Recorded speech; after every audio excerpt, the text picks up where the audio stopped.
Hi hello guys, நம்ம சிங்கப்பெண்ண சீரியல்ல என்னென்ன சுவாரஸ்யமான விஷயங்கள் நடக்க போகுதுன்ட்டு இந்த ஒரு குட்டி ப்ரோமோவா பார்க்க போறேங்க.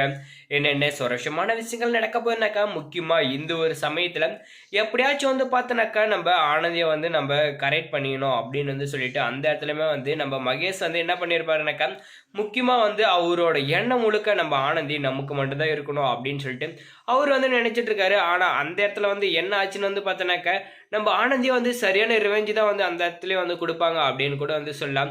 இவ்வளோ நாளா நம்ம அன்பு பார்த்தோன்னாக்கா எல்லாத்தையும் மறைச்சிட்டு ரொம்ப பெரிய தப்பு தான். அதுக்காக இந்த மகேஷ் என்ன பண்ணாரு, அத்தனை பேர் முன்னாடி எல்லாரும் முன்னாடி போட்டு நம்ம அன்புவை அடிச்சது மட்டும் இல்லாம அந்த ஆனந்தே பார்த்தோன்னா வலுக்கட்டாயமா இழுத்துன்னு போயிட்டு, நீ என்னதான் கல்யாணம் பண்ணிக்கணும், அன்புக்குன்னு பலம் அவ்வளோதான், நீ மறந்துரு அப்படின்னு சொல்லிட்டு அங்கேயுமே பார்த்தோன்னாக்கா நம்ம மகேஷ் என்ன பண்ணுவாங்க, நம்ம ஆனந்தி கையில சொல்லுவாங்க. ஆனந்தி பார்த்தோன்னா ஒரு கட்டத்துக்கு மேலே பொறுமை இழக்க முடியாரா அப்படின்னு சொல்லிட்டு அங்கிருந்து பார்த்தோன்னா எப்படியாவது எஸ் ஆகி நம்ம கிளம்பி போயிடணும். இப்போ நம்ம கையை பிடிச்சி இழுத்துட்டு போறானே அப்படின்னு சொல்லிட்டு என்னடா பண்றது அப்படின்னு சொல்லிட்டு பார்த்துட்டு இருந்தாங்க. ஆனா இந்த சமயத்துல நம்ம ஆனந்த் என்ன பண்ணாங்கன்னாக்கா, சரி இவர் வெளியிலே போயிட்டு நம்ம என்ன பண்ணலாம், சரியான ரிவெஞ்சை நாம எடுக்கலாம் அப்படின்னு சொல்லிட்டு என்ன பண்ணாங்க, இவன் என்ன சொல்றது, நம்ம இவனை கல்யாணம் பண்ணிடணும் அவனை கல்யாணம் பண்ணிடணும் அப்படின்னு சொல்லிட்டுன்னு சொல்லி நம்ம ஆனந்த் என்ன பண்ணாங்கன்னாக்கா, எல்லாத்துக்கும் ஓகே சொல்லிட்டு கடைசியில தான் தாலி காட்டுற அந்த ஒரு செகண்ட்ல நம்ம அன்பு கூட போயிட்டு பார்த்தோன்னாக்கா கல்யாணம் பண்ணிக்கிறாங்க. பண்ணும்போது நம்ம மகேஷ் மூஞ்சில கரிய பூசின மாதிரி ஆயிடுது.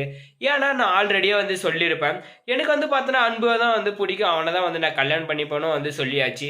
இப்போ வலுக்கட்டாயமா எல்லாமே ஏற்பாடு எல்லாமே பண்ணிட்டு அந்த இடத்துல பார்த்தீங்கன்னா கல்யாணம் முடிகிற அந்த ஒரு செகண்ட்ல பார்த்தோன்னாக்கா அங்கே என்ன ஆகும், நம்ம ஆனந்தி போயிட்டு அங்கேருந்து ஓடி போய் ஒரு கல்யாணத்தை பண்ணிப்பாங்க. இப்போ நம்ம மகேஷும் பார்த்தோன்னாக்கா நம்பிட்டு இவன் நம்மள தான் கல்யாணம் பண்ணிப்பா அப்படின்னு சொல்லிட்டு நினச்சிட்டு இருப்பாங்க. ஆனால் அங்கே என்னாச்சுனாக்கா கடைசியில் இந்த மாதிரி ஒரு சம்பவத்தை பண்ணிட்டாங்க.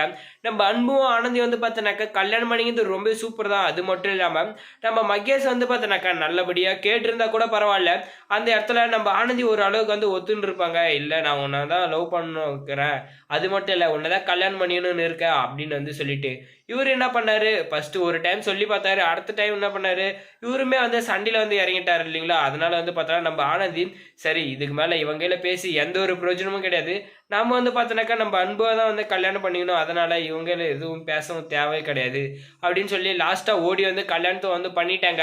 நம்ம அன்பும் நம்ம மகேஷும் அது பார்த்தோன்னாக்கா இப்போ ஒரு போட்டி போட்டு தான் இருந்தாங்க இல்லைங்களா ஆனந்திக்காக. ஆனால் நம்ம ஆனந்தி என்ன பண்ணாங்க, எனக்கான முடிவை நான் எடுத்துக்கிறேன்னு சொல்லி நம்ம அன்பு கல்யாணம் பண்ணி அந்த இடத்துல நம்ம மகேஷ் மூஞ்சில் கரியை பூசிட்டாங்க. அவருக்கு இந்த மாதிரி பண்ணது நல்லது தான் அப்படின்னு நினைக்கிறேன். மட்டும் வீடியோக்கு லைக் போட்டுக்கோங்க. ஏன்னா அந்த இடத்துல நம்ம அன்பு உண்மையை சொன்னாலே பிரச்சனை, சொல்லனாலே பிரச்சனை, அதுக்காக மட்டுமே தான் அவர் இதை மூடி மூடி மறைச்சி வச்சிருந்துப்பாங்க. இப்போ பிரச்சனையை சால்வ் பண்ண முடியாது இவர் நம்ம கையில் பேசலனா அப்படின்றதுக்காக. நம்ம அன்பு பண்ண தப்புன்னு நினச்சிங்கன்னா மறக்காம கமெண்ட்ல கமெண்ட் பண்ணி நம்ம சேனலையும் சப்ஸ்கிரைப் பண்ணிக்கோங்க.